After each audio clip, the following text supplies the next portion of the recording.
بسم اللہ الرحمن الرحیم۔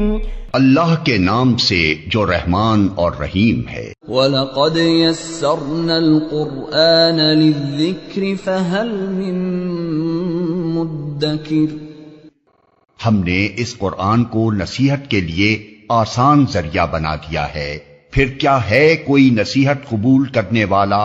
بسم اللہ الرحمن الرحیم۔ وَهُوَ الَّذِي أَنشَأَ لَكُمُ السَّمْعَ وَالْأَبْصَارَ وَالْأَفْئِدَةَ قَلِيلًا مَا تَشْكُرُونَ۔ وَهُوَ الَّذِي ذَرَأَكُمْ فِي الْأَرْضِ وَإِلَيْهِ تُحْشَرُونَ۔ وَهُوَ الَّذِي يُحْيِي وَيُمِيتُ وَلَهُ اخْتِلَافُ اللَّيْلِ وَالنَّهَارِ أَفَلَا تَعْقِلُونَ۔ یہ سورۃ المومنون کی آیت نمبر 78 اور اس کے بعد کی آیات ہے۔ یہاں سے سورۃ المومنون کا آخری حصہ شروع ہوتا ہے، اور اس حصے میں اللہ تبارک و تعالیٰ نے دلائل عقلیہ اور آداب دعوت کا تذکرہ فرمایا ہے۔ اس سے پہلے اللہ تعالیٰ نے فرمایا کہ وَإِنَّ الَّذِينَ لَا يُؤْمِنُونَ بِالْآخِرَةِ عَنِ الصِّرَاطِ لَنَاكِبُونَ، جو لوگ آخرت کو نہیں مانتے وہ سیدھے راستے سے ہٹے جاتے ہیں، اور باوجود اس کے کہ اللہ ان کو عذاب میں گرفتار بھی کر لے وہ پھر بھی باز نہیں آتے، حتیٰ یہ کہ شدید عذاب میں جب وہ گرفتار ہوں گے تو پھر نا امید ہوں گے۔ تو اب اللہ تبارک و تعالیٰ نے اپنی قدرت کا تذکرہ فرمایا ہے، جس سے مقصد یہ ہے کہ تم کیوں کر انکار کرتے ہو بعث بعد الموت کا؟ کیا تمہیں اللہ کی قدرت پر شک ہے؟ تو اللہ کی قدرت کا تذکرہ اس مقصد کے لیے کیا جا رہا ہے تاکہ بعث بعد الموت کے مضمون کو ثابت کیا جائے، اور ساتھ میں یہ اللہ کی توحید کی دعوت بھی ہے۔ تو اس سلسلے میں فرمایا کہ اللہ وہ ذات ہے جس نے تمہارے لیے کان پیدا کیے، آنکھیں پیدا کی، دل پیدا فرمایا، مگر تم ان اعضاء کو دینی ادراک کے لیے استعمال نہیں کرتے ہو کہ اللہ نے یہ اعضاء تمہیں اس لیے دیے تھے کہ صرف ان اعضاء کو اپنے دنیا اور دنیائی مفاد کے لیے ہی استعمال کرو، اور اس کے ذریعے سے کوئی دینی ادراک حاصل نہ کرو، حالانکہ تم حیوان نہیں ہو، تم انسان ہو۔ تمہاری آنکھیں بیل کی آنکھیں نہیں ہیں، انسان کی آنکھیں ہیں۔ تمہیں اللہ نے عقل عطا کی ہے، سمجھ بوجھ سے نوازا ہے، تو تم اپنے ان اعضاء کا درست استعمال کیوں نہیں کرتے ہو؟ وَهُوَ الَّذِي، اور اللہ وہ ذات ہے، أَنشَأَ لَكُمُ السَّمْعَ، جس اللہ نے پیدا کیا ہے تمہارے لیے کانوں کو، والابصار اور آنکھیں، والافئدۃ اور دل، تمہارے دنیاوی آرام کے لیے بھی اور خاص طور پر دینی سمجھ بوجھ اور ادراک کے لیے۔ تمہیں اللہ نے اگر کان عطا کیے ہیں تو اس سے تم سبق آموز بات سنو، تمہیں اللہ نے اگر آنکھیں عطا کی ہے تو تمہیں آنکھوں کے ذریعے سے حقیقت کو دیکھنا چاہیے، اور اللہ کی آیات کونیہ اور تکوینیہ میں غور و فکر کرنا ہے۔ تمہیں اللہ نے دل عطا کیا ہے تو اس لیے نہیں کہ تم اس پر سوچو ہی نہیں۔ قلیلا ما تشکرون، بہت تھوڑا ہی تم شکر ادا کرتے ہو۔ قلیلا ما، بہت تھوڑا شکر ادا کرتے ہو۔ قال المفسرون، یرید انہم لا یشکرون اصلا۔ تفسیر زاد المسیر میں ہے کہ مفسرین فرماتے ہیں کہ اس جملے میں مقصد یہ ہے کہ تم شکر ادا کرتے ہی نہیں، تھوڑا شکر ادا کرتے ہو تم۔ تو یہاں قلیلاً کہنا یہ اس لیے نہیں ہے کہ تم شکر تھوڑا ادا کرتے ہو، بلکہ تم شکر ادا کرتے ہی نہیں۔ جیسے اردو میں کہا جاتا ہے، وہ ہماری بات تھوڑی مانے گا، یہ جو تھوڑی کا لفظ جس طرح اردو میں ہے، اس طرح عربیت میں کبھی قلیلاً اس معنی کے لیے بھی استعمال ہوتا ہے، قلیلا ما تشکرون، بہت تھوڑا ہی تم شکر کرتے ہو، یعنی شکر نہیں کرتے۔ یہ خطاب جو قلیلا ما تشکرون کا ہے، یہ عمومی انداز میں جو سلسلہ کلام جاری ہے اس میں تو تمام ہی انسانوں کو خطاب ہے، اور انسانوں میں سب میں ہی شکر گزار بندے تو تھوڑے ہی ہوتے ہیں۔ وَقَلِيلٌ مِّنْ عِبَادِيَ الشَّكُورُ وَلَا تَجِدُ أَكْثَرَهُمْ شَاكِرِينَ۔ اور بعض مفسرین نے یہ کہا ہے کہ کبھی خطاب قلیلا ما تشکرون میں اگر خاص مشرکین کی طرف ہو تو معنی یہ کہ تم شکر نہیں کرتے ہو، یعنی تم اللہ کی توحید کو نہیں مانتے، جبکہ اللہ نے تمہیں سمجھ بوجھ کے وہ اعضاء عطا کیے ہیں جس کا شکریہ یہ تھا کہ ان نعمتوں کو تم اللہ کی فرمانبرداری میں استعمال کرتے۔ شکر یہی ہے کہ منعم کی نعمت کا اعتراف کیا جائے، اور شکر یہ ہے کہ منعم کی نعمت کو منعم کی فرمانبرداری میں استعمال کیا جائے، اور ناشکری یہ ہے کہ نعمتوں کو منعم کی نافرمانی میں استعمال کیا جائے۔ وَهُوَ الَّذِي ذَرَاكُمْ فِي الْأَرْضِ وَإِلَيْهِ تُحْشَرُونَ، اور واللہ وہ ذات ہے جس نے تمہیں پھیلا دیا زمین میں۔ ذَرَاكُمْ کا معنی کیا ہے؟ پھیلایا، پیدا کیا اور پھیلایا، تمہیں پھیلا دیا زمین میں۔ وَإِلَيْهِ تُحْشَرُونَ، اور اسی اللہ کی طرف ہی تم جمع کیے جاؤ گے۔ تو وہاں جا کر پھر ناشکری کا جواب دینا ہوگا۔ قلیلا ما تشکرون سے اس کا تعلق، تمہیں پیدا بھی کیا اور پھر تمہیں اللہ کی طرف قیامت میں جمع بھی کیا جائے گا۔ تمہارا پیدا کرنا اس بات کی دلیل ہے کہ جو ذات تمہیں پیدا کرنے پہ قادر ہے وہی ذات تمہیں دوبارہ جمع کرنے پہ بھی قادر ہے۔ وَهُوَ الَّذِي يُحْيِي وَيُمِيتُ، اور اللہ وہ ذات ہے جو زندہ کرتا ہے اور جو موت دیتا ہے۔ وَلَهُ اخْتِلَافُ اللَّيْلِ وَالنَّهَارِ، اور اس اللہ ہی کے لیے رات اور دن کا آنا جانا ہے، رات اور دن کا اختلاف ہے۔ رات اور دن کے اختلاف کا ایک مطلب تو یہ ہے کہ رات کے بعد دن اور دن کے بعد رات کا آنا، یہ اختلاف ہے، یعنی ایک دوسرے کے پیچھے آنا۔ دوسرا معنی رات اور دن کے اختلاف کا یہ کہ رات اور دن کے مزاج اور نوعیت میں فرق ہے، کہ رات سیاہ ہوتی ہے اور دن روشن اور سفید ہوتا ہے، تو یہ دونوں میں اختلاف ہے، جیسے سیاہ و سفید میں اختلاف ہے۔ تیسرا مفہوم رات اور دن کا اختلاف، یعنی کبھی راتوں کا طویل ہونا اور دنوں کا چھوٹا ہونا، اور کبھی دنوں کا طویل ہونا اور راتوں کا چھوٹا ہونا، یہ رات اور دن کا اختلاف ہے۔ تو یہ اللہ ہی کے اختیار میں ہے۔ موت و حیات اور لیل و نہار کا اختلاف، ان دونوں دلائل کا اس آیت میں ایک ساتھ تذکرہ فرمایا،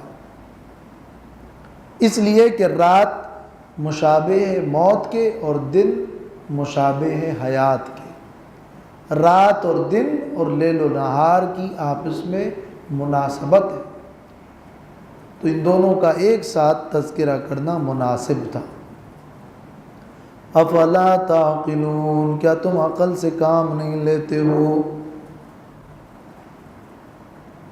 کہ جب تسلیم کرتے ہو کہ موت و حیات اللہ کے ہاتھ میں ہے اور رات اور دن کا نظام مسلسل دیکھ رہے ہو، اس کے باوجود تم سانے باری تعالی اور اللہ کی قدرت و توحید کو نہیں مانتے ہو، اور اس کے باوجود تم بعث بعد الموت کے منکر ہو۔ بل قالوا مثل ما قال الاولون، بلکہ وہ کہتے ہیں مثل اس کے جو پہلے لوگوں نے کہا۔ الاولون یعنی اسلافہم فی النسب۔ یہ افلا تعقلون سے ترقی ہے کہ ان میں عقل نہیں، انہوں نے عقل چھوڑ کر آبا کی پیروی کی اور وہی باتیں کرتے ہیں جو باتیں ان کے آبا اور ان کے پیشرو کرتے رہے ہیں۔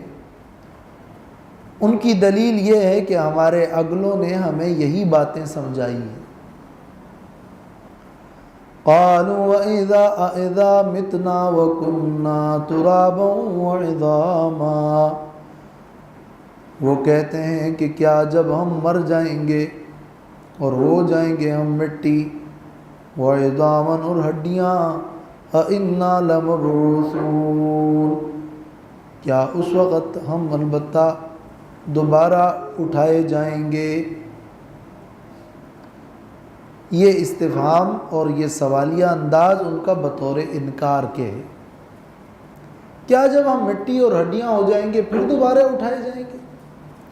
حشر اور نشر کا انکار یہ آج کی جدید ذہنیت کا فساد اور گمراہی نہیں ہے، بلکہ یہ وہ پرانا اعتراض ہے، بلکہ یہ ابلیس کے ہم عمر پرانا اعتراض ہے۔ یہ بہت ہی بوڑھا اعتراض ہے کہ وہ یہی کہتے ہیں کہ دوبارہ زندگی یہ کیسے ہو سکتا ہے۔ اور آیت نمبر 35 اس صورت میں، آیت نمبر 35-36 میں بھی یہی مضمون گزرا ہے۔ لَقَدْ وُعِدْنَا نَحْنُ وَآبَاؤُنَا هَذَا مِن قَبْلُ، البتہ تحقیق کے ساتھ ہم سے وعدہ کیا گیا تھا اور ہمارے آبا کے ساتھ، هَذَا اس بعث بعد الموت کا، من قبل اس نبی سے پہلے، اس نبی کے بیان سے پہلے ہمارے آبا کے ساتھ بھی یہ وعدہ ہوا تھا کہ دوبارہ اٹھائے جاؤ گے۔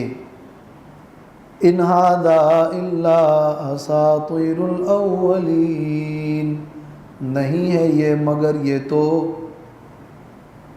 پہلے لوگوں کی کہانیاں ہے، پہلے لوگوں کی جھوٹی کہانیاں ہے۔ اساطیر یہ اسطورتن کی جمع ہے، اسطورتن۔ یہ اساطیر کو بعض نے کہا ہے کہ استار کی جمع ہے، اور استار سطر کی جمع ہے، سطر، اور سطر لکھی ہوئی بات۔ تو پھر صورت میں معنی یہ ہوگا کہ ان ھذا الا اساطیر الاولین، نہیں ہے یہ مگر یہ پہلے لوگوں کی بے حقیقت لکھائی ہے۔ مگر اسطورتن کی جمع یہ زیادہ اوفق ہے، اور اساطیر اسطورتن، یہ جو اسطورتن کا وزن ہے نا، یہ جس لفظ کا اس طرح وزن ہوتا ہے اس میں اکثر لہو و لعب اور مذاق اور فضولیات کا مفہوم موجود ہوتا ہے۔ اعجوبہ، اضحوکا، احدوثا، اس طرح یہ اسطورہ، جھوٹی کہانیاں۔ انکار قیامت کا جو مسئلہ ہے یہ اس آیت سے معلوم ہو رہا ہے کہ یہ ایسا مسئلہ ہے جس کے بارے میں منکرین نے اقرار کیا ہے کہ یہ مسئلہ بہت پہلے سے چلا آ رہا ہے۔ یعنی توحید کے تو وہ منکر ہے کہ ہمارے آباء و اجداد نے تو یہ سنا ہی نہیں کہ ایک ہی الہ ہو. اس کے بارے میں وہ کہتے تھے ما سمعنا بہذا، ہم نے تو ایسی باتیں نہیں سنی تھی کہ ایک ہی اللہ کو معبود بناؤ اور تمام معبودوں کو چھوڑ دو. لیکن قیامت کے بارے میں کیا کہہ رہے ہیں؟ قیامت کے بارے میں کہہ رہے ہیں لقد وعدنا نحن وآباؤنا، ہم سے اور ہمارے آبا سے بھی ایسی باتیں کی گئی تھی، مگر یہ سب ایسی جھوٹی باتیں ہیں، افسانے ہیں. تو اللہ تعالیٰ نے اس سے پہلے بھی دلائل دی. وہ دلائل کیا؟ کہ اللہ نے جو تمہیں اعضاء عطا کیے ہیں، کان اور آنکھیں اور دل عطا کیے ہیں، کیا تم عقل سے کام نہیں لیتے ہو؟ تم کہاں سے پیدا ہوئے؟ کہاں تھے تمہارا وجود ہی نہیں تھا. اسی نے تمہیں زندگی دی، وہی موت دے گا. زندگی کو بھی مانتے ہو، موت کو بھی مانتے ہو. پھر یہ رات اور دن کا یہ نظام جو چل رہا ہے، یہ کتنا بڑا انقلاب ہے. پھر تم یہ انقلاب نہیں مانتے ہو کہ اللہ تمہیں دوبارہ اٹھائے گا. جب اتنا بڑا انقلاب تمہارے سامنے نظر آ رہا ہے تو تم اس چھوٹے انقلاب کا انکار کیوں کرتے ہو کہ یہ کیسے ہو جائے گا؟ جب رات سے دن اور دن سے رات بن سکتا ہے اور یہ تم دیکھ رہے ہو، اور جب موت سے حیات اور حیات سے موت کا یہ فلسفہ موجود ہے، تو پھر تم یہ کیوں کہتے ہو کہ ہم دوبارہ زندہ کیے جائیں گے اور یہ خلاف عقل ہے؟ قل کہہ دیجئے لمن الارض، کس کے اختیار میں ہے زمین، ومن فیہا، اور وہ جو اس زمین پر رہتے ہیں. ان کنتم تعلمون، اگر تم جانتے ہو، اگر تم میں علم ہے تو بتاؤ کہ زمین اور زمین پر رہنے والوں کا اختیار کس کے پاس؟ کیا یہ زمین، یہ پوری زمین تمہارے اختیار میں ہے؟ کون ہے جس نے پوری زمین کو تھامے رکھا ہے اور اس زمین کا اختیار اس کے پاس ہے، اور اسی کی طاقت سے وہ زمین گردش میں ہے؟ سَيَقُولُونَ لِلَّهِ، ان قریب وہ کہیں گے کہ یہ اختیار اللہ کے لیے ہے. وہ یہ تو نہیں کہہ سکتے تھے کہ بتوں کے لیے ہے. اپنے چھوٹے دوسرے معبودین جو اللہ کے ساتھ وہ شریک ٹھہراتے تھے، ان کے بارے میں ان کا عقیدہ یہ نہیں تھا کہ وہ خالق ہے، مالک ہے اور زمین سب اس کے اختیار میں ہے. وہ تو ان کو خدائی کے کچھ جزوی اختیارات دے کر اللہ کے ساتھ شریک ٹھہراتے تھے. تو تم ان سے پوچھو کہ یہ پوری زمین کس کے اختیار میں ہے، تو وہ خود جواب دیں گے کہ للہ. قل کہہ دیجیے افلا تذکرون، کیا اس اقرار اور اعتراف کرنے کے بعد بھی تم نصیحت قبول نہیں کرتے ہو؟ کیا پھر بھی نہیں سوچتے ہو؟ کیا پھر بھی تم نصیحت قبول نہیں کرتے ہو؟ جب تم پوری زمین کو دیکھ ہی رہے ہو کہ وہ اللہ کے اختیار میں ہے، تو تم پھر اس اللہ کو چھوڑ کر غیروں کی عبادت کیوں کرتے ہو؟ قل من رب السماوات السبع ورب العرش العظیم، کہہ دیجئے کون ہے مالک ساتوں آسمانوں کا، اور رب العرش العظیم، اور کون ہے عرش عظیم کا رب. عظیم عالی شان عرش کا رب، اور مالک کون ہے؟ رب یہاں مالک اور اختیار مند کے معنی میں ہے. یہ تو زمین کی بات ہوئی، ساتوں آسمان اور اس کے اوپر عرش عظیم کا مالک کون ہے؟ اس کا اختیار کس کے پاس ہے؟ سَيَقُولُونَ لِلَّهِ، تو ان قریب وہ کہیں گے کہ یہ اختیار بھی اللہ کے لیے ہے. سوال میں لمن نہیں ہے، مر رب السماوات. زمین والے سوال میں تھا نا لمن الارض، جواب تھا للہ. یہاں ہے مر رب السماوات، تو اصل میں یہ مر رب السماوات، یہاں جواب میں پھر سیقولون اللہ نہیں ہے، سیقولون للہ، پھر جواب میں لام ہے. تو یہ جواب اصل میں من رب السماوات السبع کے معنی کا جواب ہے، اس کو کہتے ہیں جواب علی المعنی، یعنی من رب السماوات السبع کا معنی یہ ہے کون ہے رب 7 آسمانوں کا، یعنی کس کا اختیار ہے 7 آسمانوں میں، اور کس کا اختیار اور ملکیت ہے عرش عظیم کا۔ تو جواب یہ لفظ رب جو ہے یہ دلالت کر رہا ہے اختیار پر، تو جواب میں ہے سیقولون للہ، جواب سے وہ من رب السماوات کا مفہوم واضح ہو رہا ہے۔ قل کہہ دیجئے افلا تتقون، پس کیا تم نہیں ڈرتے ہو غیر اللہ کی عبادت سے، کیا تم پھر نہیں بچتے ہو غیر اللہ کی بندگی سے اور اس اللہ کے عذاب سے۔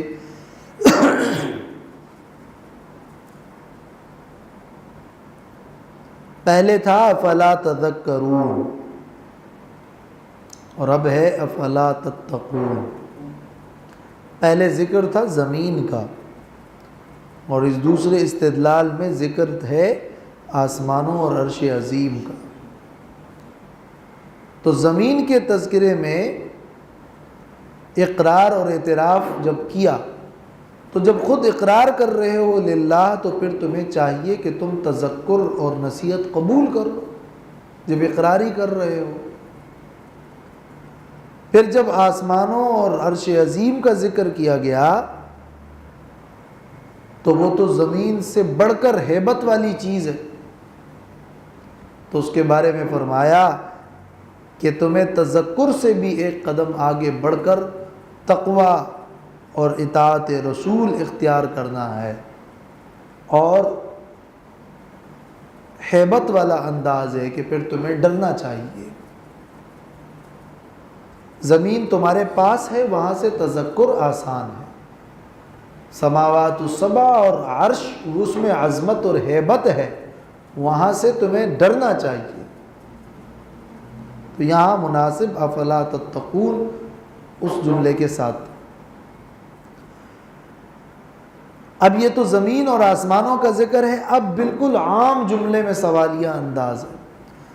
قل من بیدہ ملکوت کل شیء وہو یجیر ولا یجار علیہ، کہہ دیجئے کس کے اختیار میں ہے ہر چیز کی بادشاہی، کون ہے جس کے ہاتھ میں ہے ملکوت کل شیء، ہر چیز کی بادشاہی۔ ملکوت جو ہے یہ ملک بادشاہی سے بھی اس میں مبالغہ زیادہ ہے۔ ملکوت امام مجاہد سے مروی ہے کہ ملکوت کا معنی ہے آیات کونیہ، یہ تمہیں جتنی چیزیں دنیا اور کائنات میں نظر آ رہی ہے ان سب کا اختیار کس کے ہاتھ میں ہے؟ شمس و قمر، امام قتادہ فرماتے ہیں شمس و قمر اور نجوم اور جبال و شجر اور بحار، سورج چاند ستارے، دریا اور درخت اور پہاڑ، اس کا اختیار کس کے پاس ہے؟ تفسیر روح المعانی میں ہے کل شیء یعنی مما ذکروا و مما لم یذکر، جو چیزیں ذکر ہوئی جو نہیں ہوئی ان سب کا اختیار کس کے پاس ہے؟ عمومی جملہ ہے۔ وَهُوَ يُجِيرُ، اور وہ اللہ پناہ دیتا ہے جس کو چاہتا ہے، وَلَا يُجَارُ عَلَيْهِ، اور اس اللہ کے مقابلے میں کسی کو بھی پناہ نہیں دی جا سکتی، وہ جس کو چاہتا ہے بچاتا ہے، وہ نہ بچانا چاہے تو اس کے مقابلے میں کوئی کسی کو نہیں بچا سکتا۔ یجارو کا لفظ مجہول ہے، یہ برائے عموم نفی عن کل فاعل، کوئی بھی اس کے مقابلے میں پناہ نہیں دے سکتا، پناہ نہیں دی جا سکتی اس کے مقابلے میں، یعنی کوئی بھی نہیں دے سکتا۔ ان کنتم تعلمون، اگر تم جانتے ہو، یہ ان کنتم تعلمون پھر لائے، قل لمن الارض ومن فیہا ان کنتم تعلمون وہو یجیر ولا یجار علیہ ان کنتم تعلمون۔ اس میں اشارہ ہے کہ تمہارے پاس علم نہیں ہے، تمہارے پاس سمجھ نہیں ہے، تم جاہل ہو، اس لیے تم ان سوالات میں ٹھوکر کھا رہے ہو۔ اس سے جو مطلب ثابت ہو رہا ہے وہ تمہاری سمجھ میں نہیں آ رہا کہ تم ایک طرف مانتے بھی ہو اختیار اس کا ہے، زمین اس کا، آسمان اس کا، اور دوسری طرف بعد الموت کے منکر ہو گئے۔ ایک طرف پوری کائنات کے اختیارات اس کے لیے تسلیم کرتے ہو اور دوسری طرف اسی کی بندگی میں دوسروں کو شریک ٹھہراتے ہو۔ تو یہ کون سا علم ہے، یہ کون سی عقل ہے؟ یہ نہ عقل ہے نہ علم ہے۔ سَيَقُولُونَ لِلَّهِ، قریب وہ کہیں گے کہ یہ اختیار ہر چیز کا بھی اللہ کے لیے ہے۔ قُلْ فَأَنَّىٰ تُسْحَرُونَ، کہہ دیجئے تو پھر کدھر تم پھرے جا رہے ہو؟ تسحرون، سحر کسے کہتے ہیں؟ جادو۔ جادو کے ذریعے سے ایک چیز کو دوسری چیز کی صورت میں دکھانا، ہاتھوں کی صفائی، دھوکہ، کسی بھی وجہ سے۔ تو معنی کیا ہے؟ فَأَنَّىٰ تُسْحَرُونَ، یعنی فَأَنَّىٰ تُخْدَعُونَ وَتُصْرَفُونَ عَنِ الرُّشْدِ۔ جب یہ ساری باتیں تم مانتے ہو تو پھر تم ان تمام دلائل کا نتیجہ کیوں نہیں مانتے ہو؟ یہ عجیب ہے کہ دلائل مانتے ہو، نتیجہ نہیں مانتے ہو۔ زمین و آسمان کا اختیار اللہ کے لیے مانتے ہو، عبادت کسی اور کی بھی مانتے ہو، اور پوری کائنات کے اختیارات کا قادر مطلق اللہ کو مانتے ہو اور پھر بعد الموت کا انکار کرتے ہو۔ تو جن دلائل کو تم تسلیم کرتے ہو اس کا نتیجہ بھی تو مانو۔ تو سحرون میں اشارہ ہے کہ جو کوئی سحر زدہ نہیں ہوتا، اس کی عقل خراب نہیں ہوتی، وہ ایسی باتیں نہیں کرتے۔ تو یہ گویا کہ افلا تذکرون اور افلا تتقون سے بھی بڑھ کر ہے کہ جب پوری بادشاہی اسی کے لیے مانتے ہو تو پھر بھی کہیں اور جانا تمہارا تو پاگل پن ہے۔ پھر تو ایسا ہے تمہارے اوپر کوئی کسی نے جادو کر دیا اور تم مسحور اور پاگل ہو۔ اور اس میں اس طرف اشارہ ہے کہ تم جس نبی کے بارے میں ساحر اور مسحور کا الزام لگاتے ہو، در حقیقت اپنے ان تمام تر اقرار کے بعد تم خود مسحور ہو اور تم الزام ٹھہراتے ہو نبی کو کہ وہ ساحر ہے، معاذ اللہ۔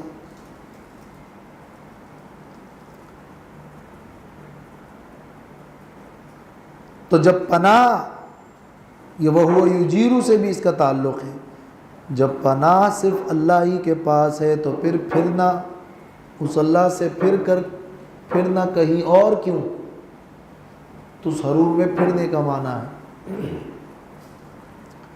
یہ اصل میں شیطان اور خواہشات نفس انہیں پھیر رہے ہیں۔ بل اتیناہم بالحق، بلکہ ہم ان کے پاس حق لے کر آئے ہیں، بلکہ ہم نے ان کو حق پہنچایا ہے۔ توحید اور قرآن مراد۔ انہم لکاذبون، بے شک یہ لوگ البتہ جھوٹے ہیں کہ تمام تر دلائل مانتے ہیں پھر بھی صرف وہی بات کرتے ہیں کہ ہمارے آبا نے یہ کہا تھا اور یہ ساری کہانیاں ہیں۔ جب انسان کے سامنے اپنے مفادات ہوتے ہیں، اپنی خواہشات ہوتی ہیں، تو پھر حق بات ان کو نظر نہیں آتی، ورنہ اس پوری کائنات میں خود اس بات کے دلائل موجود ہیں کہ حساب کتاب ہونا ہے، دوبارہ اٹھایا جانا ہے۔ اس کائنات میں خود اللہ کی توحید اور بعد الموت کے دلائل موجود ہیں۔ تو یہ لوگ جھوٹے ہیں کہ اللہ کے ساتھ اوروں کو شریک ٹھہراتے ہیں اور بعد الموت کا انکار کرتے ہیں۔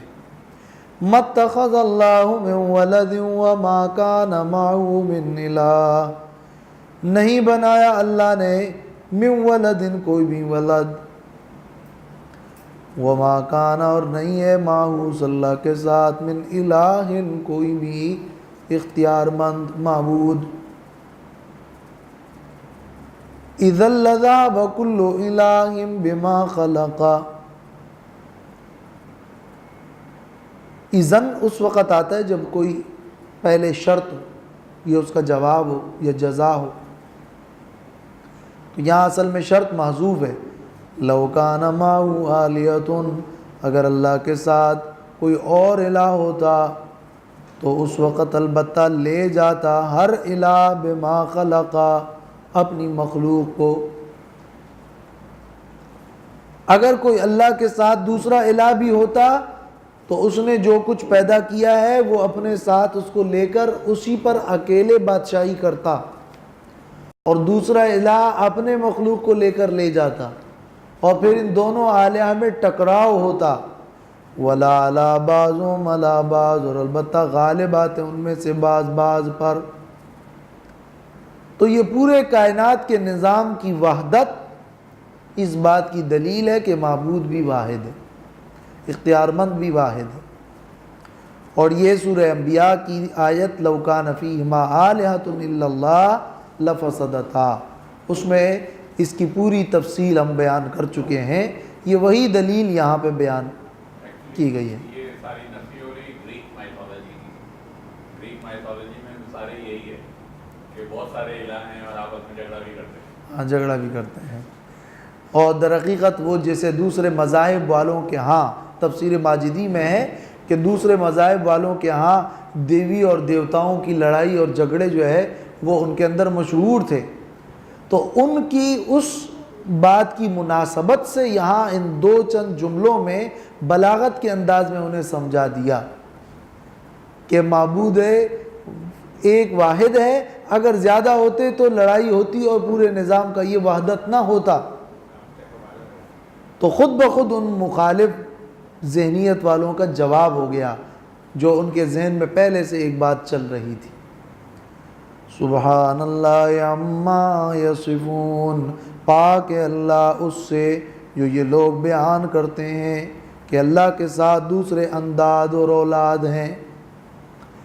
عالم الغیب والشہادہ، وہ اللہ جاننے والا ہے، علم والا ہے، پوشیدہ کو بھی اور ظاہر کو بھی، غیب اور شہادت کو جاننے والا ہے. فتعالی عما یشرکون، بس اللہ بہت بلند و برتر ہے ان تمام چیزوں سے اور ان تمام باتوں سے جن کو یہ لوگ اللہ کے ساتھ شریک ٹھہراتے ہیں.